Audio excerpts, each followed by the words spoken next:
Not live. I know. And coming to you from the fabulous Sunset Strip in Hollywood, California, it's the Bob Dean Show. Yay. This is episode 55. Wow. 55, yes. Isn't it? Yay. See, I never even know. 55. We're welcoming Michal Sinnott. Today,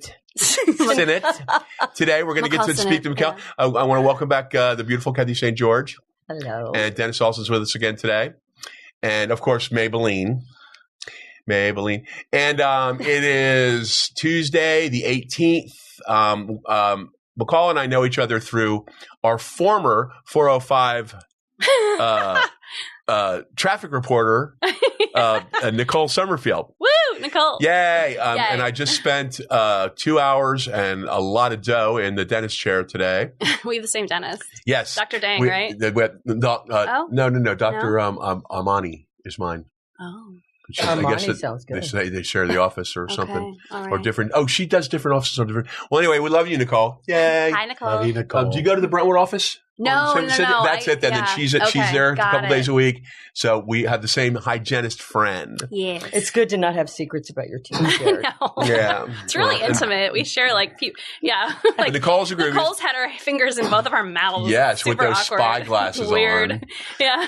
But Nicole, when I first moved to Los Angeles, and she denies this, but I had this big Buick station wagon, the wood grain sides, which I still have, and a U-Haul on the back. Nice. And the little building in West LA that I still live in, I pulled up the driveway, and she was kind of like standing outside, and I go, "Hey, I'm your new neighbor, Bob Dean from Nashville, Tennessee." Nice. And I laid it on really thick, and she folded her arms, and she went, ugh, like that. And turned around, I went back inside her apartment, and she says, "I did not." Oh, we're gonna be friends. But then there was a house directly next door, that a beautiful old house with lots and lots of trees that they were getting ready to tear down. Mm-hmm. And we went over and explored it together and kind of looted the garage and got some mementos. But that's how we've been best friends for 14 years here in Los Angeles. Before I forget, please, thank you all very, very much. I think we're at 7,500 subscribers on iTunes. We have just been picked up by iHeartRadio. Nice. Yes. Woo. And so please, y'all subscribe on iTunes, rate and review. Please subscribe to us on iHeartRadio so they know that we are a first-rate show with Sammy Junio producing and Joe White as our cinematographer. Is that how I refer to it? Yeah. Cinematographer. Or you could even say DP if you really want to be fancy about it. Depeche Mode. Oh wait, that's CM. No, but anyway, seriously, we're real proud. We're really, really proud. And Zach Herndon in Bloomington, Indiana. Zach. Hey Zach, who was with the original cast, but he puts everything on my website, bobthesurlycomic.com. Oh, you can also watch us on YouTube. Wow. So please spread the word. All over the web and everything. Yes, and everybody who's anybody watches and listens to The Bob Dean Show. Yay. Okay, let's see. I will be at the Laugh Factory, God willing, on October 1st. That's a Monday night. Please let me know if you'd like to come, and I'll put you at the door. Those locals.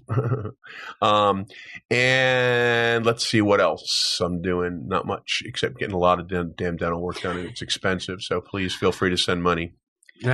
Do people send money sometimes? No. Okay. Soupy Sales. Do you remember that? Do you know who Soupy Sales was? Yes, I do. Well, Soupy Sales was he was this comedic, like Jerry Lewis kind of actor for kids in the 50s and into the 60s, and he had the Soupy Sales show, and I guess it was live. What was the name of the puppet? I don't remember. I can't either. But in one episode, he told all the kids to go to their parents' wallets and purses and put money in an envelope and send it to him. And they did? And they did. And he was immediately discharged. The Soupy Sales show, yeah. Whoops. Okay, so let's see what else.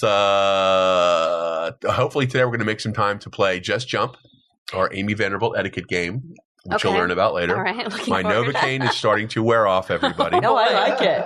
It really is. So now let's get down to you. Michal Sinnott. Yeah, you got it. So tell us about you. Where are you from?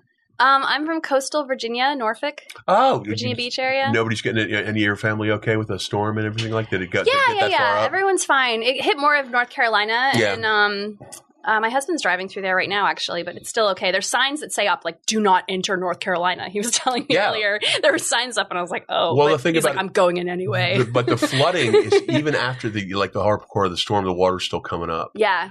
And those of you that know that I've mentioned it many, many times, I lost a home in the flood in Nashville 8 years ago. Oh, wow. Yeah, and it's no joke. Yeah. And that's what happens is the water, even after all these few days, the water that still has nowhere to go, so it just keeps coming up.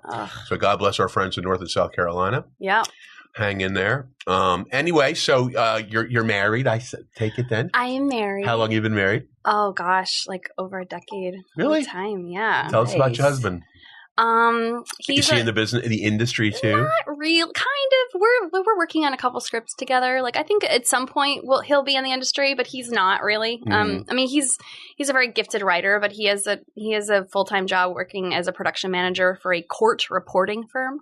Oh, it's like this. Basically, like he deals with depositions before they get like pre-trial when like one billionaire is suing another billionaire company, and like so that means he has to wear a suit to work every day. No, he works remotely. Lucky dog. Yeah, so he like figured it out. So we're bi-coastal. We have a house in New York and an apartment here, and we just like he works from And his first name is Joseph. Hey, Joseph. Hey, Joe. From the Bob Dean Show. Yay. Your wife is lovely. Aw, thanks. What was your early start? I've been looking over your IMDb, and you've been in so many cool things. Thanks. And especially, of course, Law and Order, which is one of my absolute favorite shows. Law and Order's fun. It's like a rite of passage, I think, as a New York actor. Yeah, you know? Seriously, because it's like you're not legit until we've you're had on Law and Order. Rocky Carroll was on last week. Oh, okay. From NCIS. Was he on last week? Or the week before? No, he was on 2 weeks ago. We had John Welpley and Anson Williams. John Welpley is a very celebrated screenwriter, and Anson Williams was Potsy on Happy Days. Oh, wow. And also, there's so much more to him. He's got to be back on the show. But before that, we had Rocky Carroll from NCIS. He has been on Law and Order as well. And then 3 weeks before, we had Nicholas Coster, who has been in everything, and he was like the lead villain. I see you've been in a lot of soaps. Yeah, I mean, I had a recurring on My Life to Live. Well, so, but Nicholas Coster my favorite show. Was he was a villain on so many of these, but he was also on it. So there's 6 degrees of separation. You always find somebody interesting. That's true. On the Bob Dean Show. Yeah.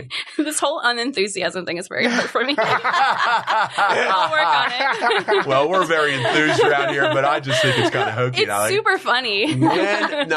When you're from Virginia Beach area, how did you know what? You are? I was born in Norfolk. What? Yeah. What are the chances? Oh, wow. Where? 6 degrees. She knows somebody who has something to do with every guest on this show. Go ahead. That's so I was born in amazing. Norfolk, Virginia, and I lived in Virginia Beach. So wow. What part? What part? Well, I don't, because I was so little. My mom, my father was in the service. Oh, of course, yeah, military. And,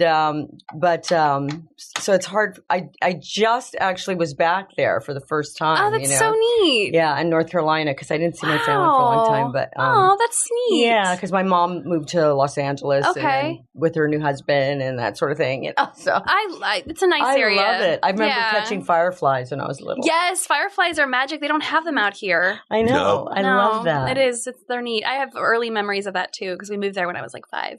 So yeah. And at what point did you come to Los Angeles? What was your first role? I mean, and how did you get into the business? Were you like Shirley Temple tap dancing or? Not quite. I'm a horrible tapper, actually. I went to a performing arts high school and we were required to take tap, and it was like the only C I got in high school was a tap. And it was honestly like my teacher gave it to me because she was like, McCall, you try so hard, so I'm going to give you a C. You have to have a lot. She really should have flunked me. I was the worst tapper. I have like 2 left feet. So yeah, so there's that. But my mom has her master's in theater, and so I actually did my first commercial with my mom. It was like a local commercial for the Family Channel when I was 7. Well, that's great. So I don't know. They needed a 4-year-old, and my mom was like, well, I have a 7-year-old, and they were like, bring her along.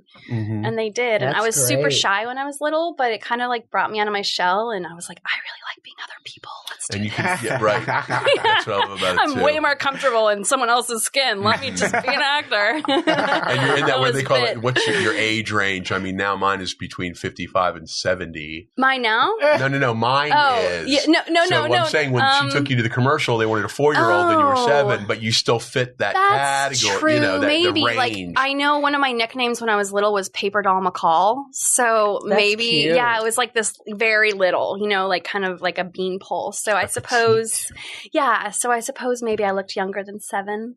I was 39 pounds when I was 9. Whoa. So I was really, the same thing. It was like, 39 pounds when you were 9 years old. Yeah. I was 72 when I graduated high school. That's little. I was so little. Yeah, I know. Who knew? I played that I would blow up. I played T-ball. Your figure's hot. It's great, but I was little. That's super little because I know how much I weighed when I was 9 because I have a T-ball baseball card with my name and my stats on it, and I was 50 pounds. So you were little. I was really little. Like, my tonsils were not so good. My tonsils weren't very good. So back then they kind of stunted your growth a little bit, which was okay. What, when they took them out? No, they were still in. Well, mine are still in. The extra 11 pounds I had in her was all tonsils. But how did you not blow away? You were 90 pounds when you graduated. I was little. I was so little. You could be you know what? You could now I know what to compare it to. That's what I know. The flying nun, Sally Field, because she weighed 90 pounds. No, Sally always went, right, but she weighed 90 pounds, and with that plus the coronet plus the wind shear, that's how she got to fly. Well, you know what? I haven't flown yet, so I'm so you and Sally Fields were the same. But I get being small. You can play smaller, and most children that do commercials are older than the. Yeah, no, I mean, I don't know what my range was when I was a kid, but I do know, when I first came to New York in my early 20s, I was still like playing 16-year-olds, Mm-hmm. So you went from Virginia to New York to start? Yeah, I did. I started in New York. Yeah. And mostly theater or soaps? What was the first age that you were cast in a soap opera? I was approximately like in my mid 20s. Yeah, my first thing I booked I booked Law and Order in like a couple months at a drama school in New York. Yeah, I got lucky. I got an agent out of like my conservatory, and then like 2 months later, I got my equity card, and I've never told anyone this. It's like a big secret. I got my equity card by doing this show on Ellis Island. So I played like 7 different characters on Ellis Island. I played like the Statue of Liberty and like a Russian and a Italian. It was like all these different immigrants. So I would like change accents like every few minutes. Wow. And we did the show 7 times a day. It was like a 20-minute tourist show. So I got this audition for Law and Order, and I was like, I'm going to book this. And it was like a guest star, and it was like, I was going to be on all week. And the callback was during the time when I was on the show, and because it was a day play, and I was like, I'm going to get out of this. So I like faked a UTI and went to the callback, and I got the part. They lost some immigrants. They lost immigrants that day. That's right. But like I've never said that out loud. Like I've you heard it first on the Bob Hughes show.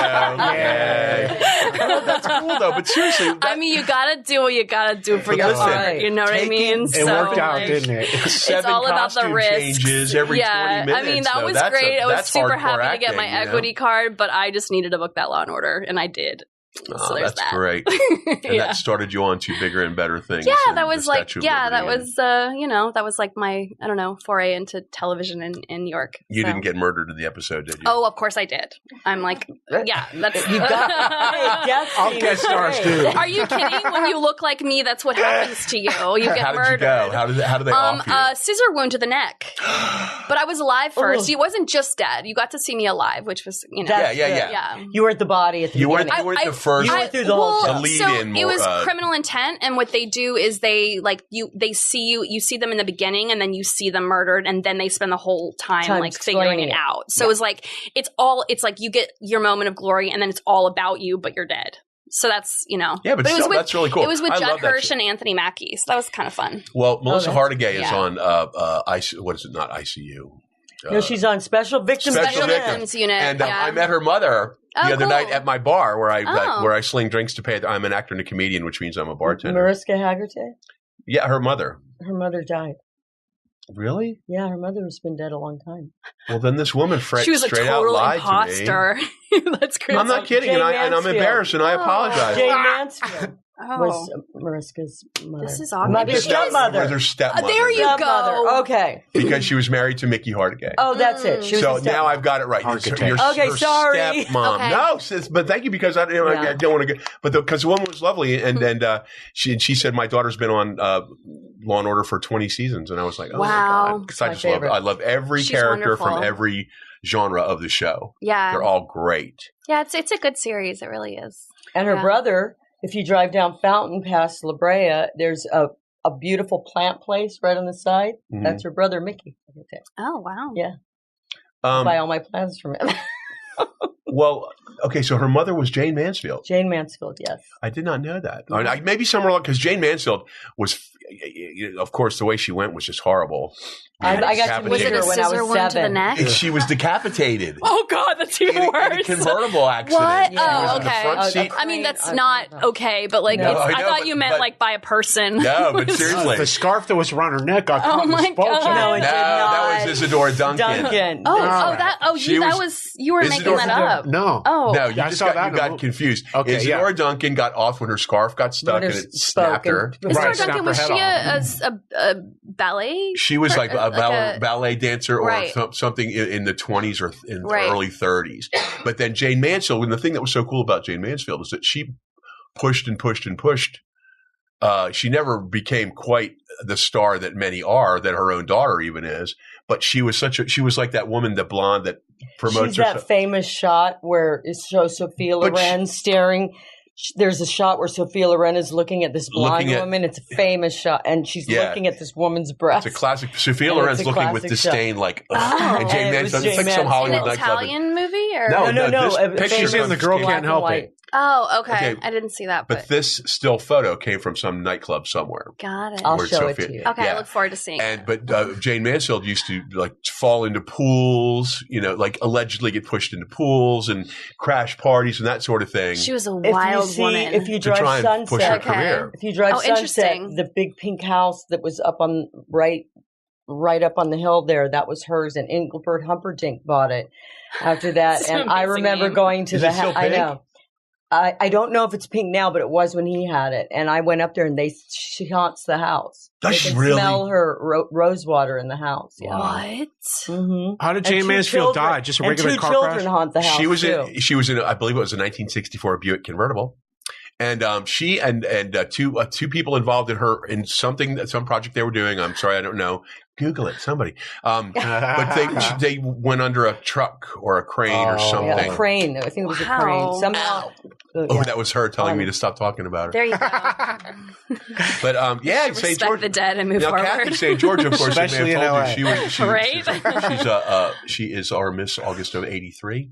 2. Oh. 2. But the point is that she is so well connected with so many really cool people in Los Angeles. But I lived in I didn't really advertise that so much when I lived in New York. Yeah. I saw a lot of But my point being is that you always have some. That's why so many of the guests that have been on the show, you have some sort of 6 degrees of separation, whether it be knowing them or a topic or partying or with them. from the same town. And from living in New York. Yeah. I know. Well, how often does that happen? Norfolk.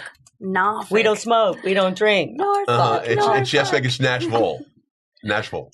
It's not Nashville. It's Nashville. With a bull.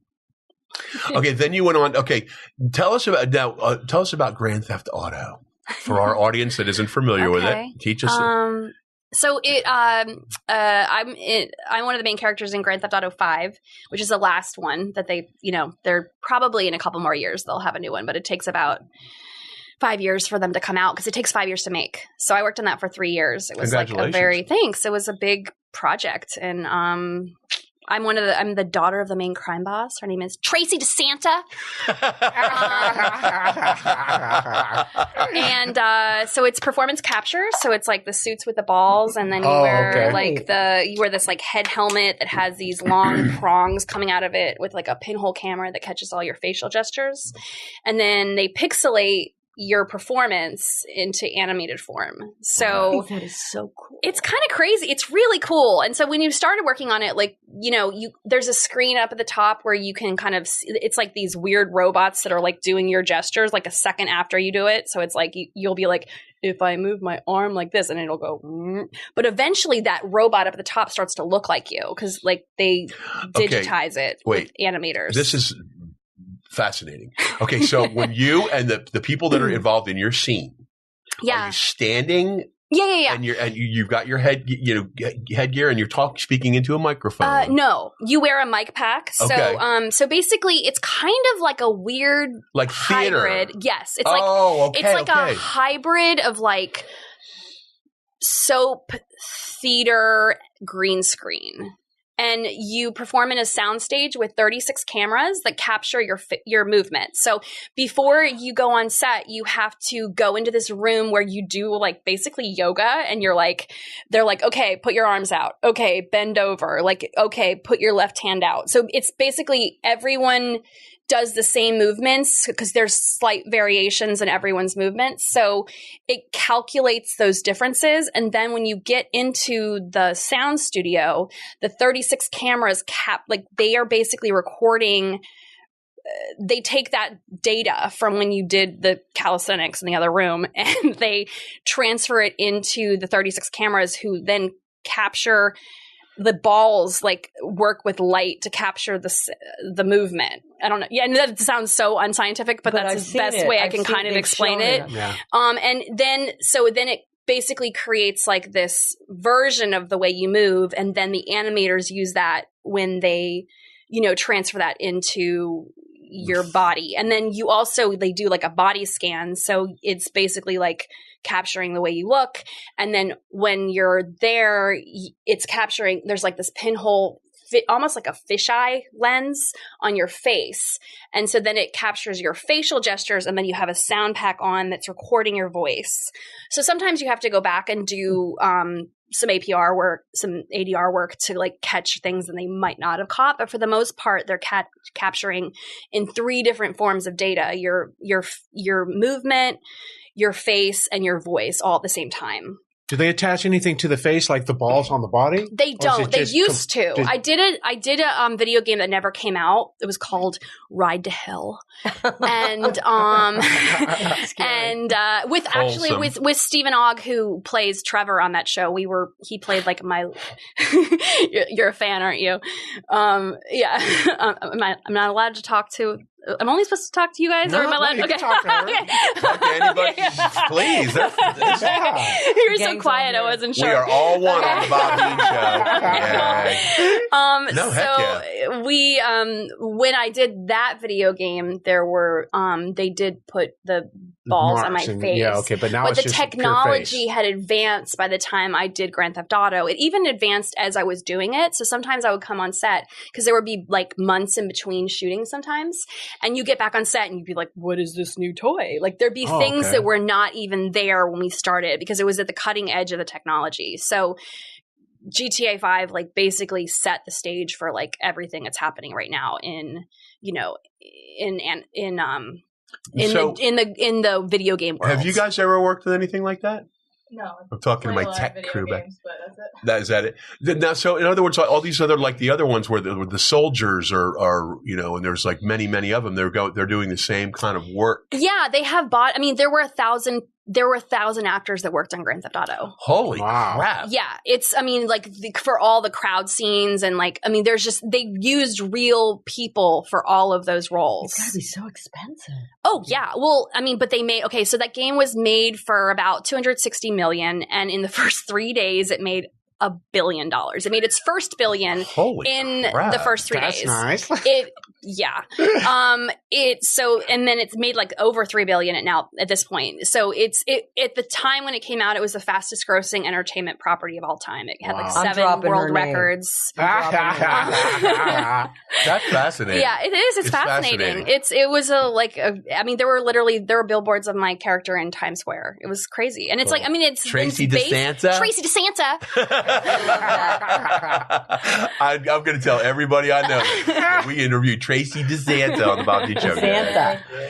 Where are the studios located here in Los Angeles or New York? They do. No, they're in New York for the most part. They're kind of all over. It's actually an Edinburgh company, so like the animators and a lot of the technicians are coming out of the UK, and then most of the main actors are coming out of New York, but then they do some work in LA. Like I did do, I came back and did ADR work in LA, but for most of my stuff was shot in New York. Did you audition for this, just like a regular call? Yeah, it was an audition through my agents. And just got lucky. They need some fat old bitter dude to do something. I mean, there's all kinds of people in the show, But that's just fascinating that the procedure on how they did it. I never even thought about it. Yeah, it is fascinating. I had no idea. It was big education because I'm not, I'm really not a gamer. I mean, my gaming stopped when I was like in elementary school playing like Super Mario Brothers and, that kind of thing. So, well, I'm going to have to go out and get this product just so I can check you out. Okay. Seriously. Well, now that was what you said a couple years ago was when it came out in 2013, so it was like 5 years ago now. Well, do you have anything coming up, or are you doing anything interesting right now? Yeah, I am. I'm producing a film I wrote, and that'll be in. It's called Born That Way. Born That Way. I have a team of about 25 people, which is kind of exciting. I raised the first $50K last year, so not but it I raised it. Thanks. Congratulations. And I have an amazing producer that took a film to Sundance called Band-Aid last year. Her name is Kristen Murtha, and so she's my lead producer on it. Can you tell us a little bit about the storyline? Yeah. I call it a magical, realist, present-day fable for the people. And about a tenth of it is in animation. So it lives in the world of like Diary of a Teenage Girl or Run Lola Run or Eternal Sunshine of the Spotless Mind. It has this sort of magical realism element to it. When I play this character named Sophie, who grew up in Tanzania. She was a child of missionary parents to the Maasai. So she's like the only white girl in this Maasai village, and she was like the outsider. And now she lives in New York City, and she's become this very cloistered, misanthropic artist. And she crashes her bike in Washington Square Park in the beginning of the film into two people. A guy named Daniel, who is a black New York City councilman with a secret, and a woman named Jill, who is a white country singer who's come from Mississippi in search of her father. Oh. And she crashes into these two people simultaneously but separately, at which point the world splits. And it becomes this unconventional love story between Sophie and Daniel and Sophie and Jill. And you start to realize that Daniel and Jill are the same soul in two different possibilities for life. So what if you were born into my life? How would you be different?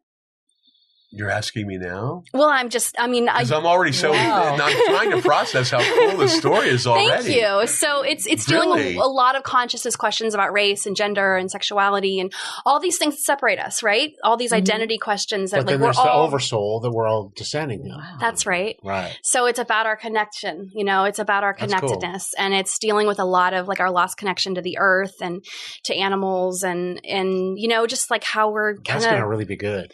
Thank you. I want it to be the next Moonlight. I think it has the potential to. When can we expect to see this? Well, we're making attachments right now. We just made an offer on Friday to someone. I can't say who, but we're making another offer tomorrow to someone.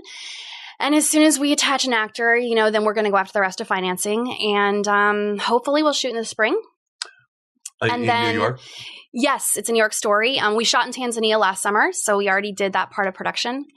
And we have amazing footage. We shot drone. My initial investors are drone photographers. So a drone company called Dyna Drones invested in the project. And we went to Tanzania with them and shot like beautiful National Geographic level footage. Mm-hmm. And that'll be like the opening scene. So it's like very like the total contrast between like the Maasai lived basically the same way they have for the last 2,000 years. So like this total timelessness contrasted with like beeping cars in New York City and like the fast pace, sort of like this like lost Eden, that we kind of live in now. So yeah, so if we can shoot in the spring, I think it's possible that we could be edited and possibly be able to submit it for Sundance for 2020. That's like my goal. Congratulations. Great. Congratulations. Thanks. I was reading about it on Google because it was saying that you had a new project. Yeah.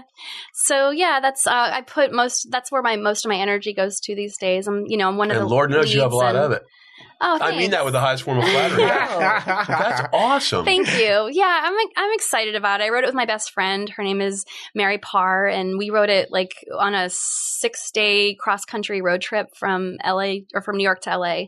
And we were like, let's write a project for ourselves. And I don't know why we had to write something so complicated, but we did.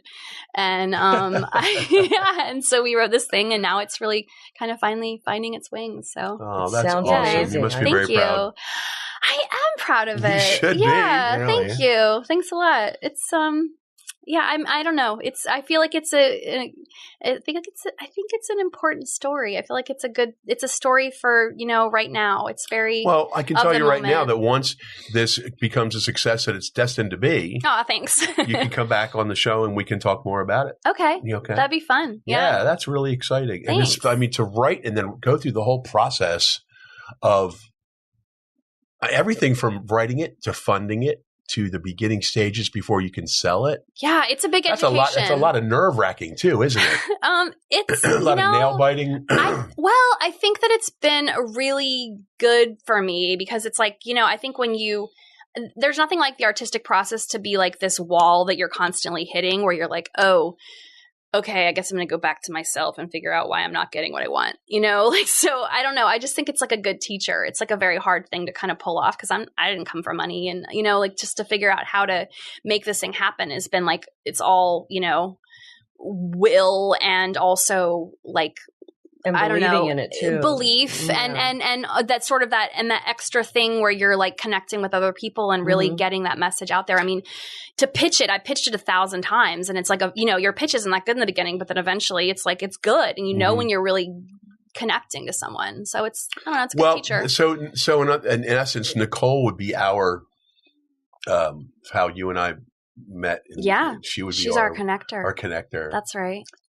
Yeah. Thanks, Nicole. Thanks, Nicole. Yeah. Well, so now back to what were there any particular shows that you've done in the past for television or stage or screen or whatever that really, really, really you loved doing? You had more, you felt more fulfilled and had a good time. Is there anything like that? Yeah. I got really lucky and got to do this show at the Whitney Museum of Art. Mm-hmm. And I didn't know she had a museum. That's a line. That's a line from the nanny. Anyway, please go ahead.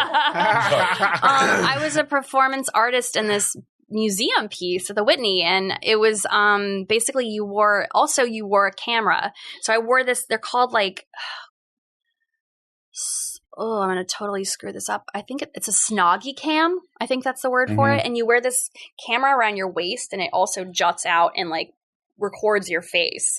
So it's kind of similar to when I was working on GTA, but it was an emptied out this room of the museum, and basically I was the museum piece. So there was there were guards there making sure no one touched me. Right. But people would come in and observe me, and basically I was supposed to be in unrest, like some sort of like despair or like there was something going on with me emotionally, and it would record me. So then when I wasn't there, it would play on this screen.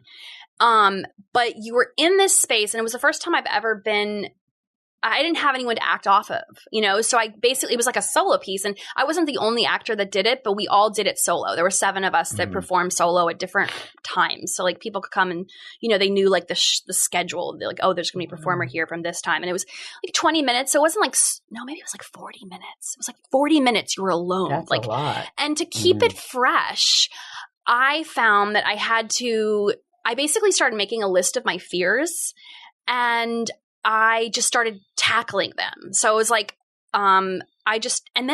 this magic thing happened where I stopped being afraid of them. So every time I would have, like, if I was like, oh, let me talk about my relationship with my father, like, it would no longer work, like, in my head after, because I, like, worked it all out, like, by the time I was done with that particular session. So it was like this weird, like, I don't know, therapy. Yeah, it's like facing your fears and then they dissolve. Exactly. And so I would like have these like emotional experience, like that was public, but it was internal. And sometimes people walk up to me like, I'm sorry. Like they talk to me, or like they'd be like, it's going to be okay. But like if they ever, like a couple times someone reached out and the guard was like, get off her, like these like New Yorkers, that worked in museums. Well, there's like, a lot of that lives. kind of performance art going on now, isn't there, throughout New York? Maybe. I don't know. I mean, not so much as exactly like yours is, but I mean involving, and maybe there has been for a long time, involving, live characters that entertain people throughout different rooms, Yeah, probably. I mean, I feel like it's, the woman who created this piece, her name is Xavier Cha. And I don't know. I mean, she just... It was this weird, it was really cool. I guess it just, and I don't know, something about it's like, I know. Like something about it just felt so like, oh, this is super exciting. And it just was like it was a big honor. And it was also really cool because the guards were like, they're used to working, like looking at a bunch of like fruit or like, I mean, not really. The Whitney's more exciting than that. Like that's the Met, but you know what I mean? Like, fruit or like square shapes or, so they were like, we love you guys. You're live. Like we were like real people that were the art, that were part of the art. And that was just like a really neat experience. That is really cool. Yeah, it was. It's like being, Marlo Thomas is a live mannequin in the beginning of that girl. Oh, right. Is that mannequin or? No. I guess they used to, I don't know if they still do, but street performers live. Well, not street performers, but stand on a box and do the robot. No. In the department store window, they would use real people. Oh, but they would famous people? No. Okay. At the beginning of the show, that girl, which was way before y'all's time. Not mine. Well, there's one scene where she's just a beautiful woman standing in the. Oh, nice. She's a struggling young actrence. Yeah. And this is just one of the little things. Yeah, they used to do things like that. I used to love that show. When she'd rush, she's got, I have to call my agent. I have to call my answering service to see if my agent called me. Yeah, that's old school. I remember when I had people as my answering service. I mean, people actually said that Cathy's, and they'd write your messages down. And that's what. Yeah, that's old school. Or people, we have to like go to the agents and get the sides for the next day because this is like I know. Pre-email. Oh, that reminds me, I have a theatrical audition tomorrow. Thank you. Oh. And I got to go home. I got to figure out a way to print out those damn sides. What's it for? But don't worry, I'll be there, Christina. It's for some play. Okay. Nice. But I already forgot, so I need to go and research that. Thank you. Do we have time, just a few minutes to play Just Jump? We want to play Just Jump. It's fun. Okay. What it is it's Dennis found this book. It's Amy Vanderbilt's 1957 Guide to Etiquette. Oh, nice. So he always pulls out a couple questions, and we as the panel see if we can come to the correct answer. Okay. Right? Because as you can see on the Bob Dean Show, time flies, and we're almost out of time, but we have time to That was quick. I know. It's fun, isn't it? Flies. Thank you. Time flies when you're having fun. You're a busy girl. Oh, well, thank you. Okay, Dennis, Mr. Alsin. All right. When ladies already seated at a luncheon table are introduced to each other, do they shake hands seated when they may conveniently do so? Up, I think. I'm only going from what I've watched. Yeah. I think they do. I feel like I can picture that in an old movie. Like their limp hands, like because they, can't be too strong about it. So you're saying you two ladies are saying that you do stand? No, I think they stay seated and give their limp hands. I usually do it if I come in. If I meet somebody, I do it before I sit down. But they're seated. So your answer is being the ladies. The answer is no. They bow. They bow? They bow. Really? In this country, there is very little shaking hands between women, although the hostess always shakes hands with her guests, male and female. And anyone acting in the role of hostess, say a teacher at the school, would rise and shake hands with the visitors, women as well as men. That's curtsy. Awesome. You learned that here, everybody. That's pretty interesting. That's really interesting. No more shaking hands, y'all. You need to bow when you're at the ladies. I really don't shake hands that much when I go to meet girls for... Well, there's probably not as many ladies' luncheons as there used to be because everybody's working because it's so damn expensive. Yeah, what happened to, what is it, Sex in the City when you got to go to lunch all the time? This doesn't happen. Let's have another question. All right. Please. What do you think of the meaningless cliches that some people seem to adopt as trademarks? I'm thinking of such gems as goodbye now, you can say that again, like so, and out of this world. Don't you think this sort of thing sometimes gets out of hand?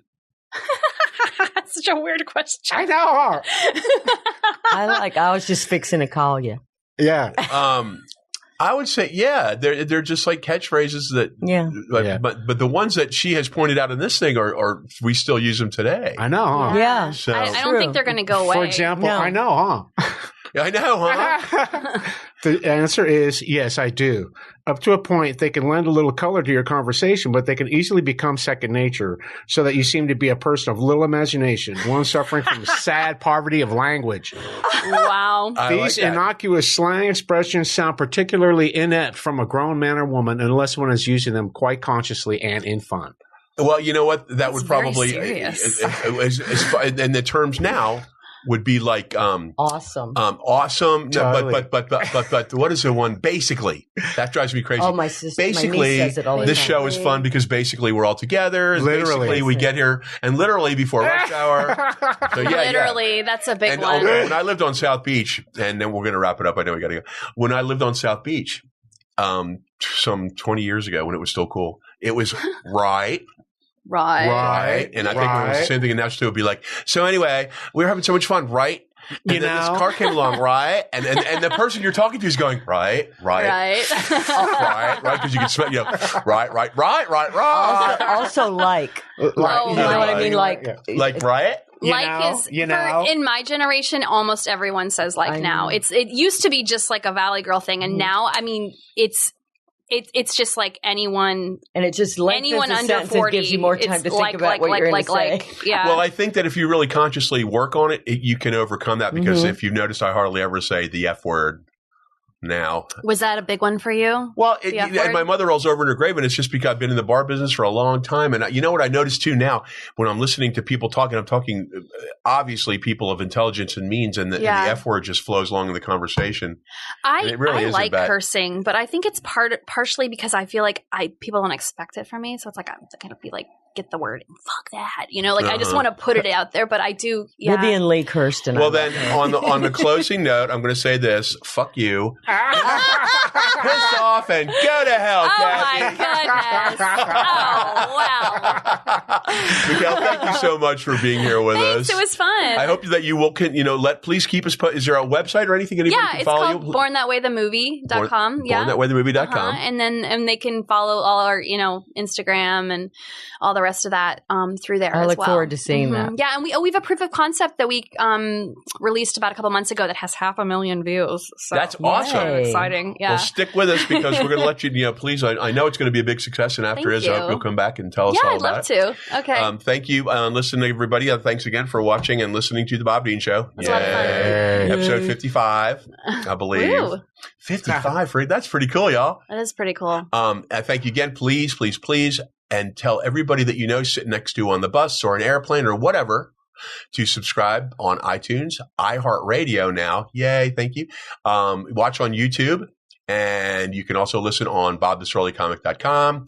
God bless everybody in the flood zones. Good luck, and thank you. See you next week.